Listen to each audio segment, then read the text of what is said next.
time, 3 years sounds about the right approach to me.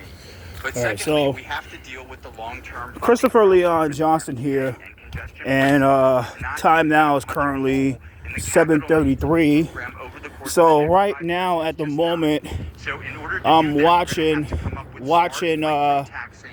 this form right now on my other phone that is held by the Rise Alliance. Right now, I'm currently walking from a friend's house, helping out my friend all day, walking in Southeast Queens to the bus, going to take the bus. And yeah, this is a nice forum, by the way. It's a nice forum. Tonight, I got word from Charlton, the Sousa, that Betsy Plum personally told security to kick him out of the center, the BRIC Art Center, and I want to make that. I want to talk that right now quickly, and talk about that quickly. Let me make this clear. Right? I have no real intentions of going out there tonight and going against RA and protesting or doing any type of action against those people tonight, because I had things to do. I help people out in the city. That's what I'm doing right now today. Helped out people all in the city today, and my night is over.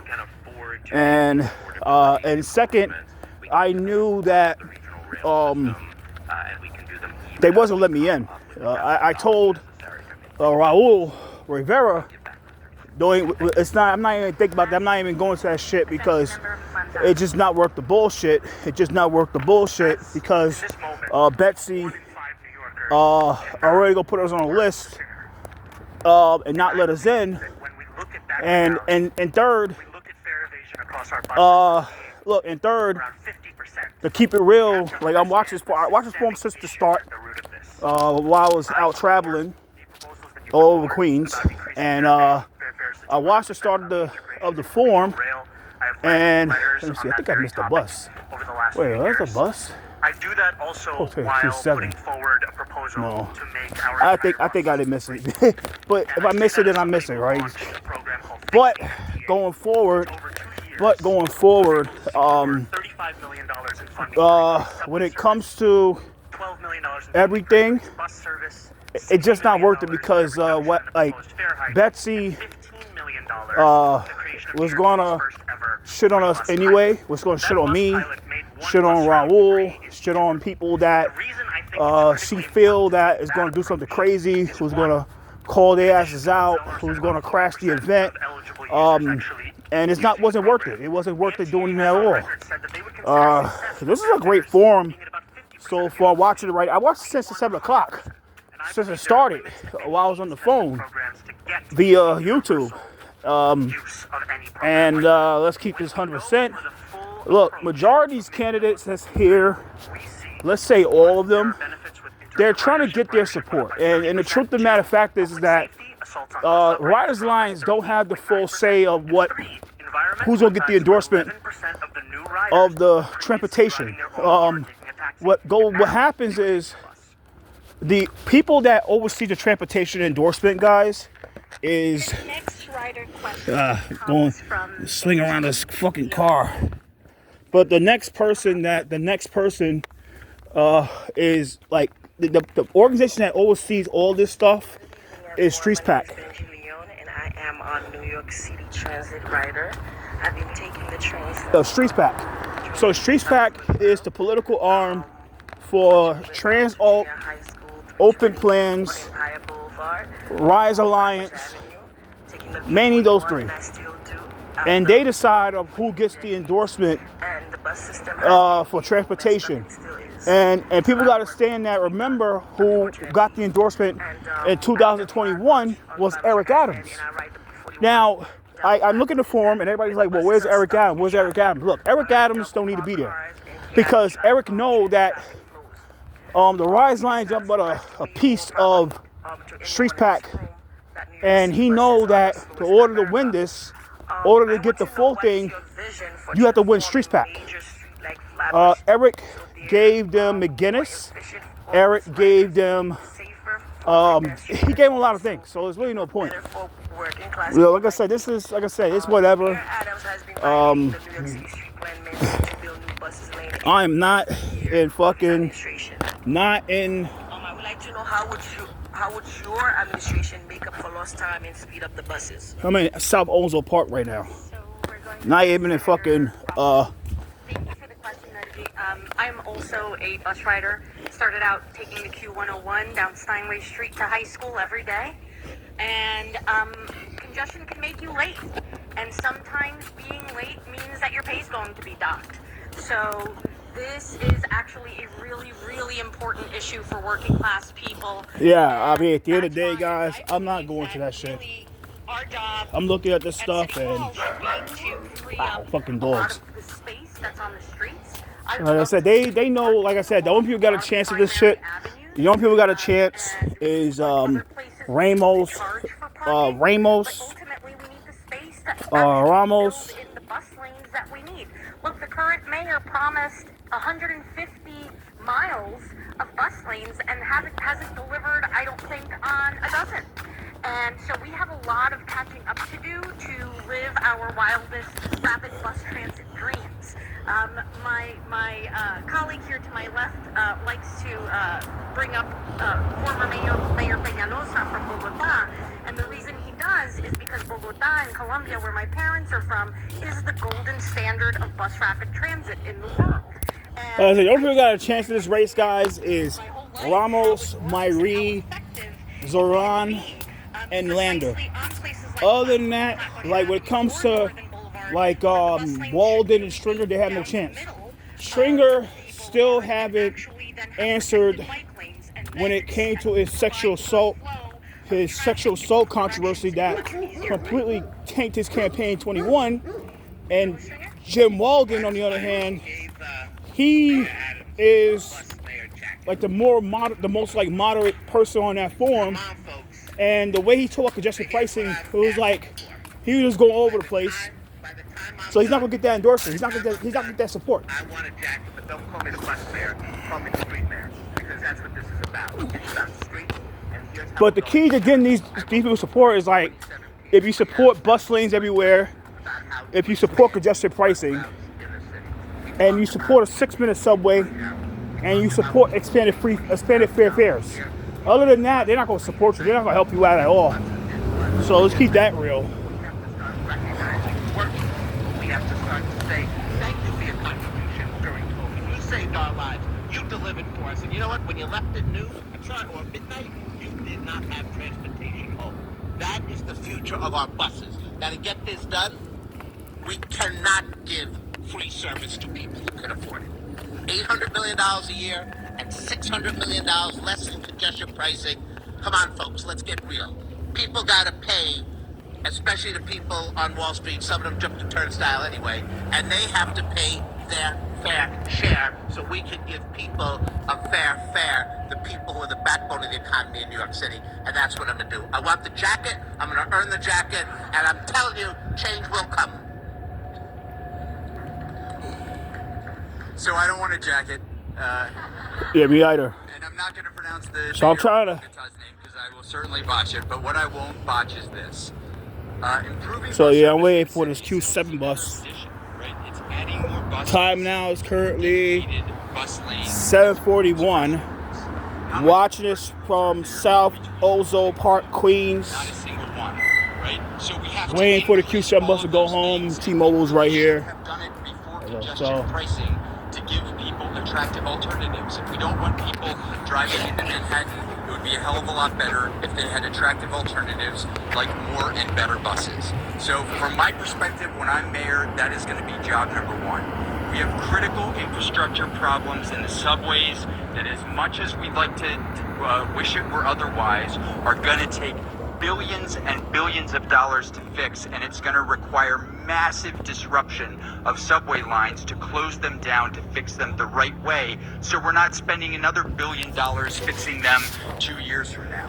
The only way we're going to get through that is with the most aggressive bus program that increases speeds, increases ridership. And So yeah, I'm increases watching safety. shit right now. I'm watching For from South those things Ozone to Park, happen, Queens. We have to all be You know, committed to the eve of petition. And the It's buses cold are out, but really cold out, guys. I But do want the jacket. I had hoped Bloomberg would be the bus mayor. I had hoped de Blasio would be the bus mayor. I even hoped Adams would be the bus mayor, but we haven't had the bus mayor yet. So I'd love to do it. And I'm a big fan of Enrique Peñalosa. But look, the very first project I did with Riders Alliance was about the B61. We dug and figured out what would make it work better.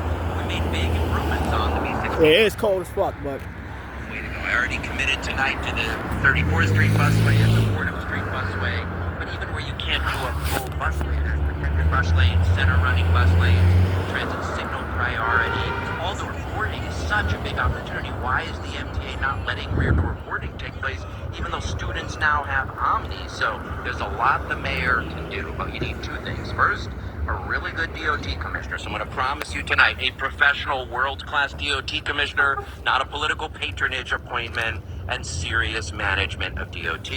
And then the mayor spending the political capital necessary, because a lot of what prevents bus improvements from happening is people who are clinging to parking spaces. And you have to be willing to just go and have some leadership and do something about that. When City Bike came to my neighborhood, we communicated with folks in the neighborhood and said, this is a big improvement. It is going to be worth the change. That Prospect Park West bike lane, in the Gowanus rezoning, we help people see themselves in the future, and they were willing to live with change that would make a big difference. What you need is a mayor who can do that kind of planning for growth, but will also spend political capital to make sure important things happen.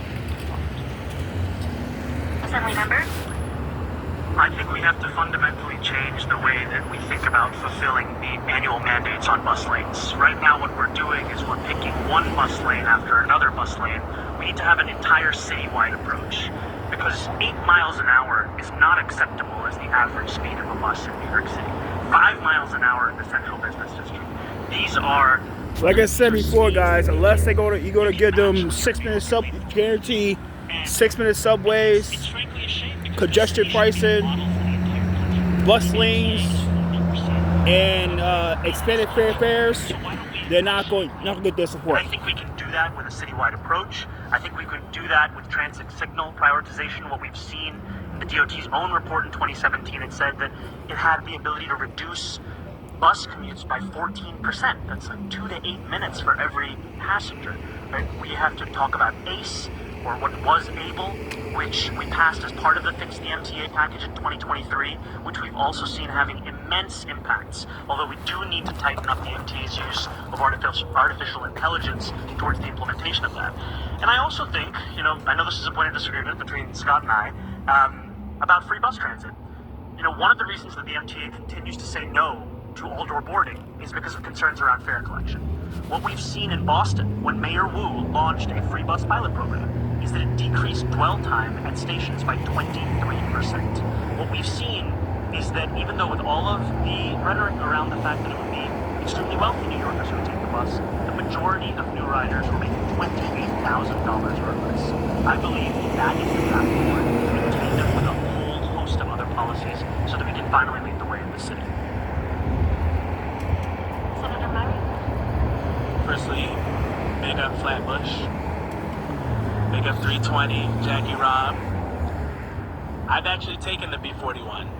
I grew up on Flatbush and Maple Street. I've taken the B41 my whole life.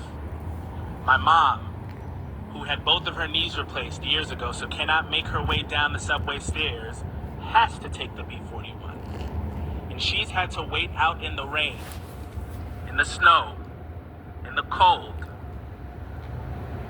for far too long, only to see 4 buses bunched up coming behind each other. So this isn't just politics for me, this is very personal. I'm a lifelong asthmatic.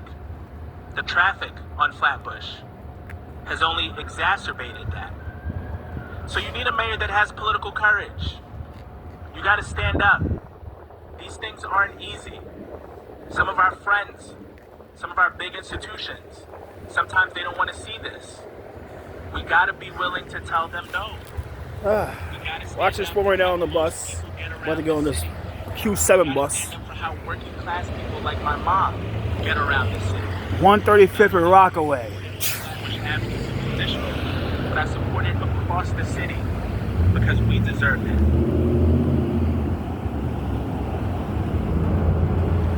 The next writer question will come from Abby Jura.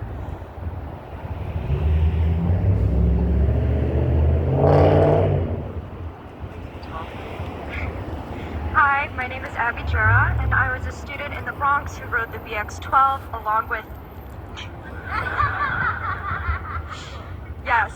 100,000 other daily riders where the buses are outrageously slow and unreliable. The Department of Transportation had planned to address this by building the Fordham Road busway, but plans were quickly derailed last year by powerful lobbyists who had the ear of Mayor Adams. Unfortunately, this is not uncommon when it comes to transformative street projects. As mayor, how would you prioritize the needs of bus riders to have faster commutes and better access to our city in the face of so-called community interests that have large pocketbooks and outside influences? We're going to start with Controller Stringer. Well, let me start off by saying this mayoral administration has basically been a roving crime scene. It's been pay to play all the way. We got to put it out there, right? Let's start talking real because we're not going to get our agenda done if we can maintain the status quo. So we have to start electing people who have impeccable records and integrity. And I'm telling you right now, I'm not there. Zero tolerance for this kind of behavior.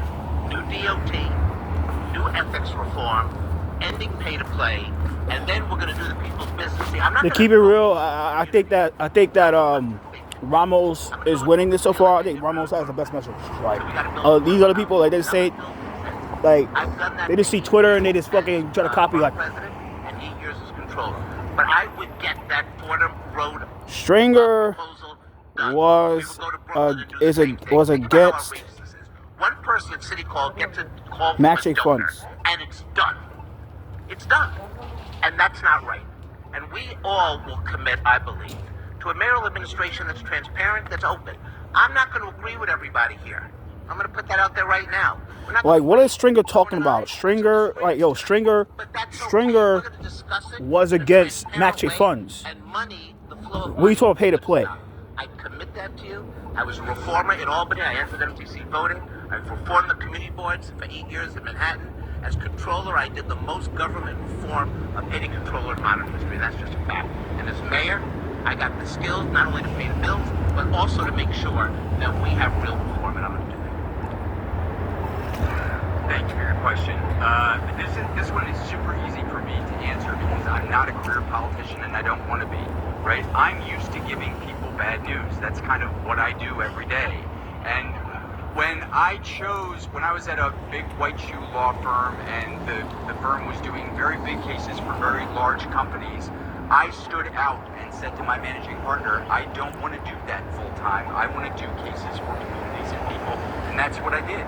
And for the last 23 years, I've been doing those cases. And some of those cases were popular and some of them were not popular. But some of them I had to tell people no. So, for example, when I fought for the Long Island College Hospital, which was being shut down by SUNY, there were very powerful people that wanted that shut down because they wanted to see increased development on that envelope. Now, who needed Litch? The Red Hook community and the NYCHA community in Red Hook needed the emergency room at Litch. No one wanted So I want to hear get on that, this certainly not the Q7 big bus. developers. Bus coming like And so 5 I seconds, represented the like a public minute or advocate at two. the time. So So we got an injunction 3 times over to Upload keep this video that later on. hospital or emergency room open. And then what happened when that public advocate became the The mayor? 2nd of the first December. thing he did was to tell me to shut down the litigation, and I said to him no. And I would say no to anyone in any powerful position. Many of you know that I've represented de Blasio, I've represented Cuomo, I've represented many politicians over the course of time, so I've gotten to see them in the dark rooms where other people haven't gotten to see them. And I see the trades that they make. we'll go to this Q7 bus. That I'm running for this is not because I just trust anyone here, but because I'm sick and tired of seeing the games that you don't see behind closed doors. I won't play them. I would rather not have the job. I want this job. I don't need this job. And I certainly won't trade my ethics for pleasing some donor that maybe I don't remember a year from. Sorry. Thank you, Abby, for the question. I got a track record here, and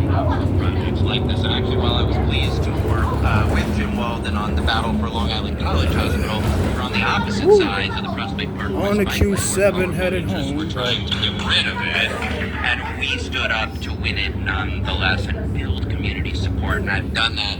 Wanna log off? Into my neighborhood. I've done that Cold as hell, bro. I'm good. by someone as serious Peace out, guys. Later. before they were popular